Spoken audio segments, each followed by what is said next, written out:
Demak, tushuntirib beraman. O'sha 19-band 3-xat boshi bilan to'ldirildi va 19-prim 1 band bilan yana to'ldirildi ushbu qaror. Unga ko'ra, agarda biznesmen, tadbirkor chet elga chiqib ketadigan bo'lsa, o'sha chiqib ketishidan oldin sug'urta kompaniyasiga borib, aliment to'lovini to'lash yuzasidan fuqarolik javobgarligini sug'urta qildiradi.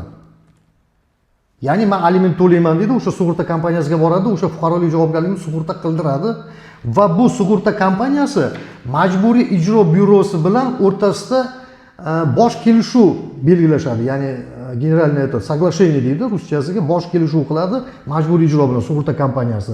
Aynan shaxsni, misol uchun Eshmatov Toshmatni chet elga chiqishiga biz qarshilik bildirmaymiz degan ma'noda sug'urta kompaniyasi sug'urta majburiyatini bo'yniga oladi va bu shaxs, tadbirkorimiz yoki boshqa shaxs, aliment to'laydigan shaxsimiz chet elga bemalol chiqib kelishi mumkin. Mana shu band yaqinda mana kechadan boshlab 2025-yil 26-noyabrdan bu kiritildi qo'shma qarorga.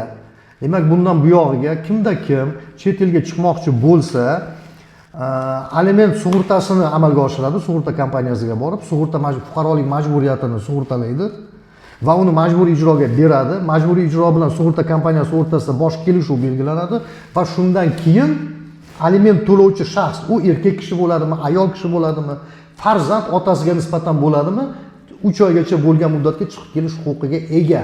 Ya'ni bunda cheklash to'xtatib turiladi. Mana sizga savolga javob. Yana boshqa savolinglar bo'ladigan bo'lsa, bizani shaxsiy akkauntimizga yozishinglar mumkin. Bajonidil javob berishga tayyormiz. Rahmat.